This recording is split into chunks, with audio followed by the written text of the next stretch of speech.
नमस्कार, श्यामली spiritual journey में आप सबका स्वागत है। आज बजरंग बली का कार्ड आया था, तो चलिए देखते हैं बजरंग बली आपके ऊपर से कौन से संकट दूर करने वाले हैं या दूर कर रहे हैं, बचा रहे हैं आपको। ये टाइमलेस और जनरल रीडिंग है। आप इसे जब देखेंगे आपके लिए तभी ये रीडिंग रहेगी, ठीक है। और ये सभी के लिए रीडिंग है। अगर आप तक ये रीडिंग पहुँची है तो कुछ ना कुछ मैसेज आपके लिए ज़रूर होगा। मैसेज अपनी सिचुएशन के अनुसार रखिएगा, क्योंकि ये जनरल और कलेक्टिव रीडिंग है। जितना हो बस उतना ही रखिएगा। अगर आप चैनल पर नए हैं, अभी तक आप इसे सब्सक्राइब नहीं किए हैं, तो इसे सपोर्ट करने के लिए सब्सक्राइब कर दीजिए। अगर सब्सक्राइब कर दिए हैं, थैंक यू सो मच, दिल से धन्यवाद, शुक्रिया। बेल जरूर प्रेस करिएगा, जिससे हम जो भी रीडिंग ले आए आप तक सबसे पहले पहुंचती रहे।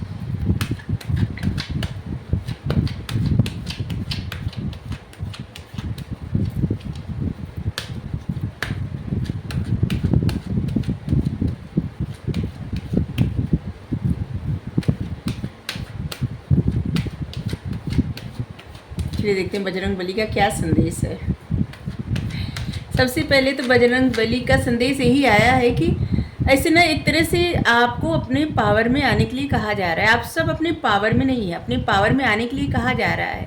जैसे बजरंग बली अपने पावर भूल चुके थे। वो बचपन में उनके पास इतनी पावर थी कि वो सूर्य को निकलने जा रहे थे, लेकिन वो इसके बाद अपनी पावर भूल गए थे। और इसके बाद जब भगवान रामचंद्र जी से मिले और जब वो सीता माता की खोज करने गए और जब समुद्र लांघ गए, तब उनको पता चला कि उनके अंदर कितनी पावर है। और बस इसी तरह से इस कार्ड का मतलब है कि अपनी इंडिविजुअलिटी को पहचानिए, अपने व्यक्तित्व को पहचाने। सबके लिए यही मैसेज है कि अपने व्यक्तित्व को पहचाने। हर किसी का अलग अपना व्यक्तित्व होता है और अपने ही तरह से इंसान को रहना चाहिए, ठीक है। चलिए देखते हैं।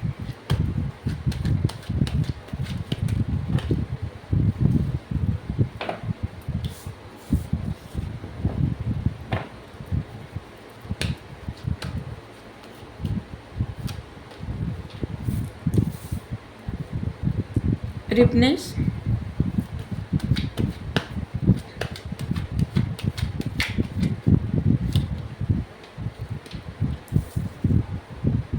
clinging to the past,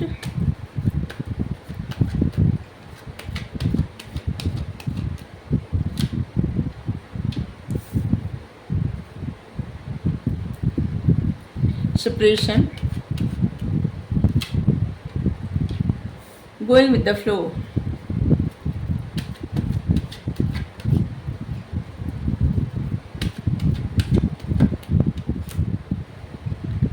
isolation,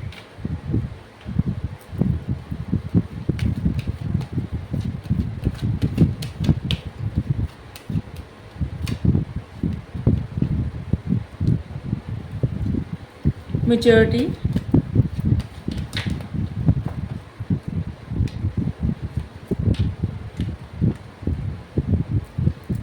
celebration,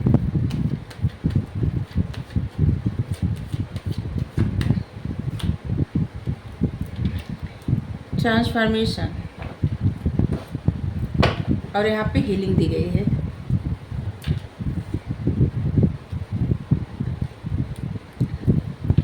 इस समय आपके ओवरऑल एनर्जी ऐसी है जैसे आप सब अपने आप को ऐसे हील करने का प्रयास कर रहे हैं, किसी भी सिचुएशन से निकलने का प्रयास और अपने आप को हील करने का प्रयास ऐसे लग रहा है कि आप कर रहे हैं। चाहे आपकी ओवर थिंकिंग हो, उससे निकलने का प्रयास, या कोई ऐसी परिस्थिति हो, उससे निकलने का प्रयास।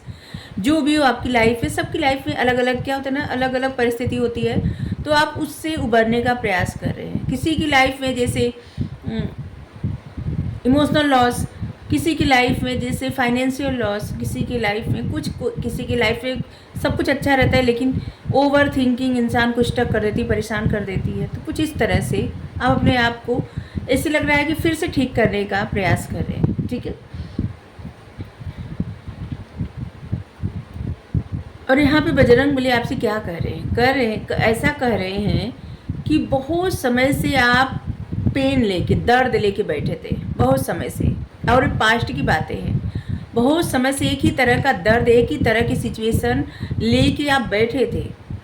और जैसे लगता था आपको कि इससे आप कैसे निकलेंगे, निकल नहीं पाएंगे। लेकिन बजरंग बली की कृपा है आप पे कि वो आपको ऐसे समझा रहे हैं कि धीरे धीरे आप समझदारी से उस पास्ट को रिलीज कर रहे हैं जो पास्ट आपको परेशान करता है। पास्ट की ऐसी एनर्जी जिसमें आप स्टक होकर रह गए थे, उससे अब आप धीरे धीरे बाहर निकल रहे हैं और यहाँ पे बजरंग बली आपकी सहायता कर रहे हैं। संकट मोचन है, संकटों से दूर करने वाले।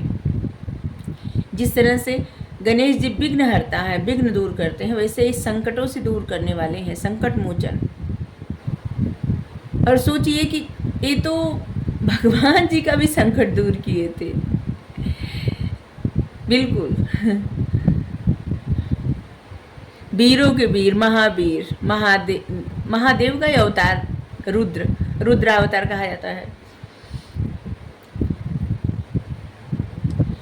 यहाँ पे बजरंगबली आपसे इससे बता रहे हैं कि देखिए क्या होता है ना, कभी कभी इंसान जो नहीं सोचता, नहीं चाहता, वो लाइफ में हो जाता है, ठीक है।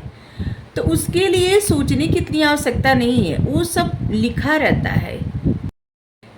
यहाँ पे जैसे ना ऐसा लग रहा है बजरंगबली आपको कुछ इशारा दे रहे हैं, कुछ समझाने के लिए बता रहे हैं। जैसे हमारे माइंड में बात आ गई कि रावण जो था वो ब्रह्मा का पौत्र था, मतलब पुत्र का पुत्र था।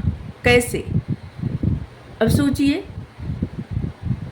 क्योंकि ब्रह्मा जी के पुत्र थे पुलत्स्य ऋषि जो थे वो ब्रह्मा जी के पुत्र थे और उनके पुत्र हुए कुबेर जी।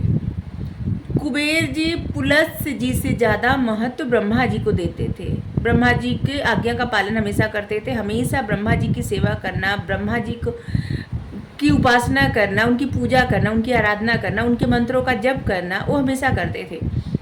जिससे पुलत्स्य को ऐसे लगा ना, जैसे उनके अंदर क्रोध आने लगा कि उनका पुत्र उनकी आराधना न करके ब्रह्मा जी की आराधना कर रहे हैं, और उनके क्रोध के कारण उन्हीं का अंश उत्पन्न हुए विश्रवा, वही, ठीक है, विश्रवा ऋषि, और जो कि तपस्या किए कि एक उनको ऐसा पुत्र चाहिए जो उनकी उपासना करे, ब्रह्मा की न करे, ठीक है। जो कि पुलत्स्य ऋषि का ही क्रोध वो रूप लिए विश्रवा का, और विश्रवा की शादी हुई थी कैकसी से, और जिनके पुत्र हुए रावण। क्रोध से मतलब उनका क्रोध एक मनुष्य का रूप धारण किया, राक्षस का रूप, और उस जिसके कारण रावण पैदा हुए। तो क्रोध इंसान को, ईर्ष्या, क्रोध किस तरह से, जबकि ब्रह्मा जी के पुत्र थे, उनको क्रोध तो करना ही नहीं चाहिए था, लेकिन फिर भी वो क्रोध किए। किससे ईर्ष्या हुई? उनके अपने पिता से ईर्ष्या हुई कि उनका पुत्र अपने दादा की उपासना करता है, उनकी क्यों नहीं करता, और जिसकी वजह, जिसका परिणाम विश्रवा के रूप में, उनका क्रोध विश्रवा के रूप में हुआ, और विश्रवा के पुत्र हुए रावण और कुंभकर्ण सब जो है, और जिससे उनके पूरे वंश का नाश हो गया। तो यहाँ पे इसे बताया गया है ना कि इंसान का क्रोध या फिर पास्ट की परिस्थिति, ये क्या होते हैं ना कि कभी कभी इंसान की अपना ही कुछ चीज़ें ना अपने लिए हानिकारक हो जाती, हर किसी के। किसके लिए कहानी आई पता नहीं, लेकिन क्रोध जो होता है ना वो अपने खुद के लिए हानिकारक होता है। खुद के लिए तो होता ही है, जो अपने लोग होते हैं ना साथ में रहने वाले, उनके लिए भी होता है।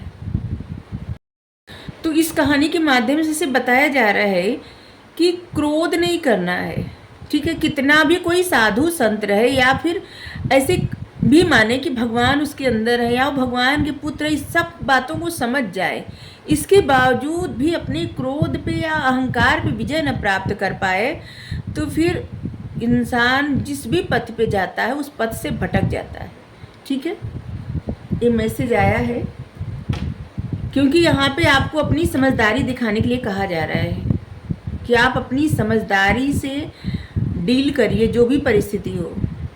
और यहाँ पे बजरंग बली आपकी सहायता भी कर रहे हैं और आपको समझदार बनने के लिए भी बता रहे हैं कि समझदार बनिए, ठीक है।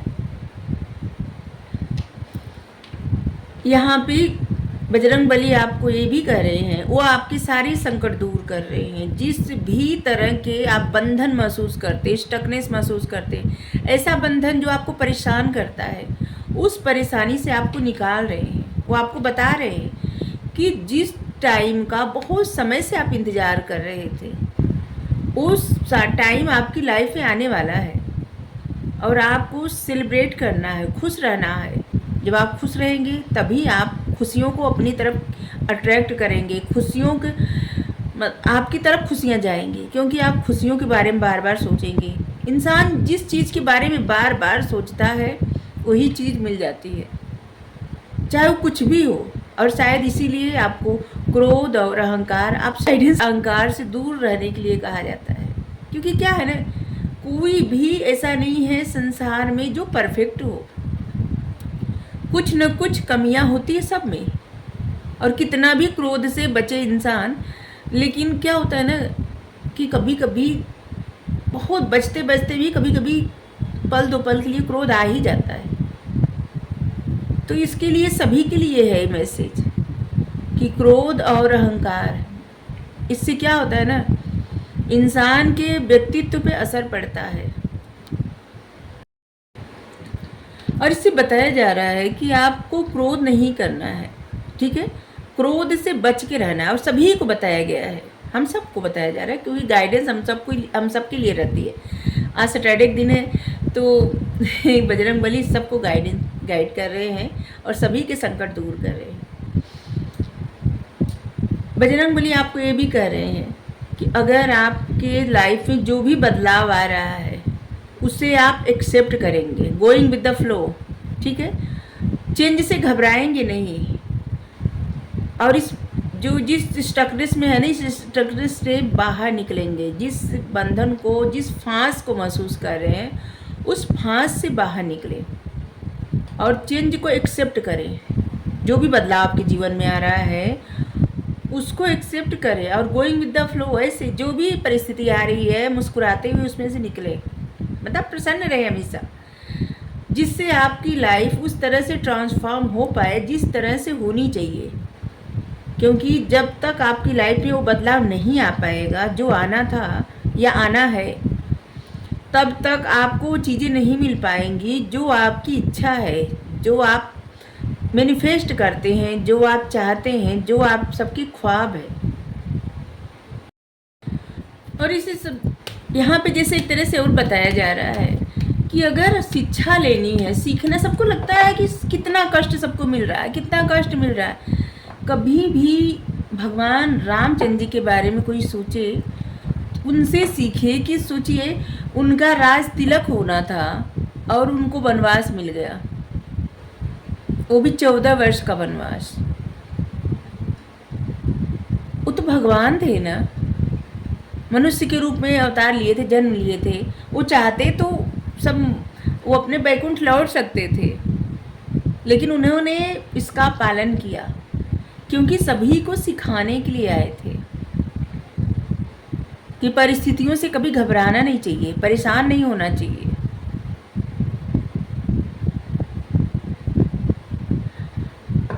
और वो ये भी सिखाए कि हमेशा प्रेजेंट में जीना चाहिए, क्योंकि जब वो बन गए तभी तो बन गए, तभी तो हम सब लोग सर्वोत्तम, महान, पुरुषोत्तम, उनके जैसा कोई नहीं। कोई आदर्श बनना चाहता है तो सबसे पहले उनका ही नाम आता है। तो जब वो बन गए तो कभी भी ये नहीं सोचे कि पास्ट में उनका जीवन कैसा था, क्योंकि वो तो महल में थे ना, महल से निकल के गए, राजकुमार थे,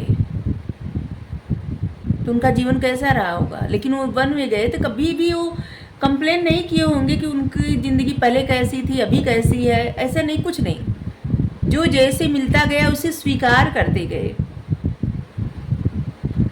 वो चाहते तो एक पल में सब कुछ बदल सकते थे, फिर भी नहीं बदले, क्योंकि वो इंसानों को सिखाने आए थे कि किस तरह से सहनशील बनके इंसान को जीवन जीना चाहिए, धैर्यवान बनके।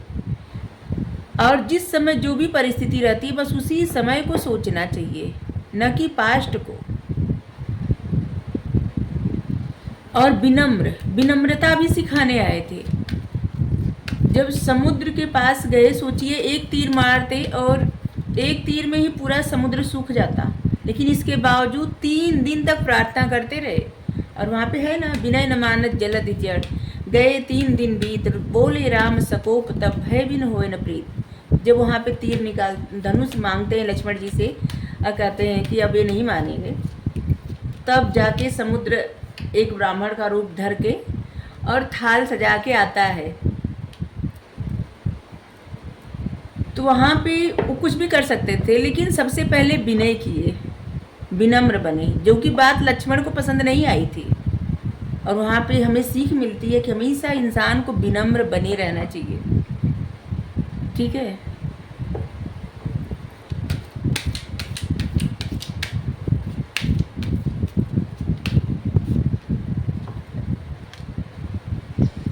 बजरंग बली के सामने अगर राम कथा कहेंगे आप सब, तो बजरंग बली आपके जीवन से सारे संकट दूर कर देंगे। इसलिए हम आप सबको राम कथा सुना रहे, सुनिए आप सबके जीवन से सारे संकट दूर हो जाएंगे।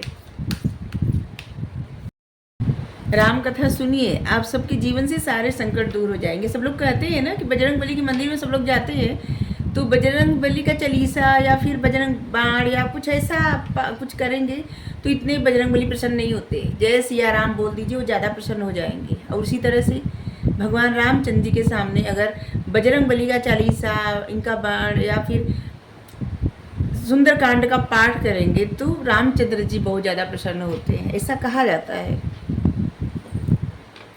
पेशेंस, बजरंग बली ऐसे कह रहे हैं कि थोड़ा सा पेशेंस रखिए।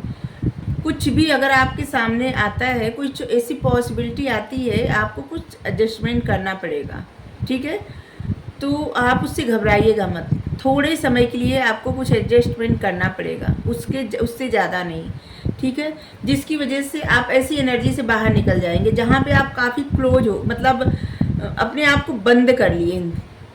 ठीक है, ऐसे लग रहा है कि आप इमोशनल क्लोज हो गए हैं, आपकी इमोशंस बंद हो गए हैं, या फिर कहीं पे आप ऐसे स्टकनेस महसूस कर रहे हैं जहाँ से आप निकलना चाहते हैं, निकल नहीं पा रहे हैं।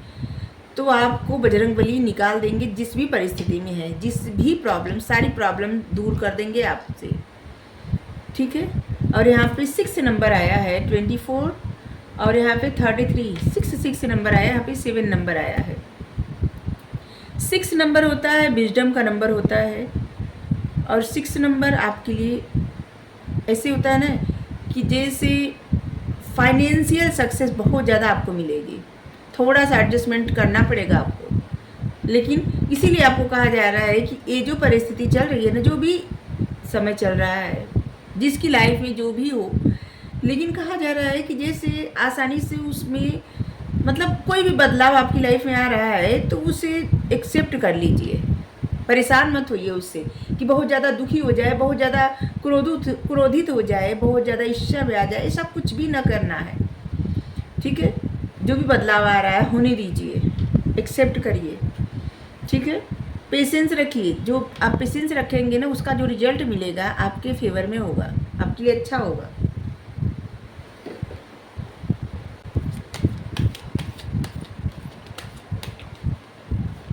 और रामायण में ही एक जगह, रामचरितमानस में एक जगह ऐसे दिया गया है कि किस तरह से अंगद का कॉन्फिडेंस डाउन हो गया था, किस तरह से अंगद डिप्रेशन में चले गए थे जब उनके पिता की मृत्यु हुई थी बाली की। तो किस तरह से डिप्रेशन में चले गए थे और कुछ बोल नहीं रहे थे, कम्युनिकेट नहीं कर रहे थे किसी से, और उनकी कम्युनिकेशन स्ट्रांग करने के लिए भगवान उनको लंका भेजे। सोचिए, लंका भेजे, इतना विश्वास करके भेजे अंगद को कि वो रावण को मना सकते हैं, युद्ध न करना पड़े, जबकि उनको पता था युद्ध तो हो गई, लेकिन फिर भी अंगद को भेजे। और अंगद जाके वहाँ बोला कि जो है आप युद्ध मत करिए।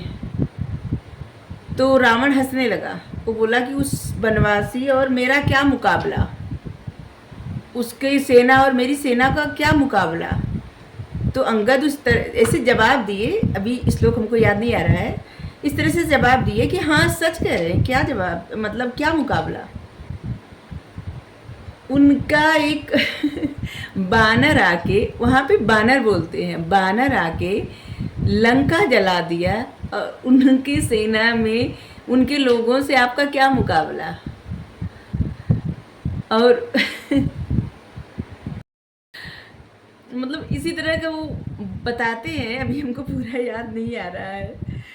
तो इस तरह से मतलब जो अपनी बातें वहाँ पे रखते हैं, अगर जब आप सब पढ़ेंगे वहाँ पे ना, तो आपको पता चलेगा कि कैसे बातें अपनी रखी जाती है और किस तरह से कम्युनिकेट किया जाना चाहिए। ठीक है। और वहाँ पे साबित होते हैं एक अच्छे इन्फ्लुएंसर अंगद जी, और जहाँ पे एक पैर जमा लेते हैं और रावण खुद उठता है उनका पैर हटाने की, कोई भी नहीं उठा पाता उनका पैर, और रावण खुद उठता है, झुकता है। तो कहते हैं कि नहीं नहीं, मेरे सामने मत झुकिए, अगर झुकना है तो भगवान श्री राम के सामने झुकिए। बहुत कुछ सीख मिलती है, गीता, पुराण, रामायण पढ़ने से ना अद्भुत सीख मिलती है, बहुत कुछ जानने को मिलता है। जितना कहीं से आप नहीं सीख पाएंगे, उतना अपने धर्म ग्रंथ से सीख पाएंगे, चाहे आपका जो भी हो। क्योंकि सभी धर्म ग्रंथ हैं ना, वो आपको अच्छे राह पे चलना सिखाते हैं। चाहे आप कुछ भी पढ़ते हो, कोई भी धर्म ग्रंथ कभी भी आपको अपने पथ से डगमगाने के लिए नहीं बताते। The divine director, intervention and purpose, divine intervention. देखिए, आपको ना उस तरह की गाइड मिल रही है जिस पथ पे आपको जाना है, जो भी आपको जानना चाहिए उसी तरह की आपको गाइडेंस भी मिल रही है।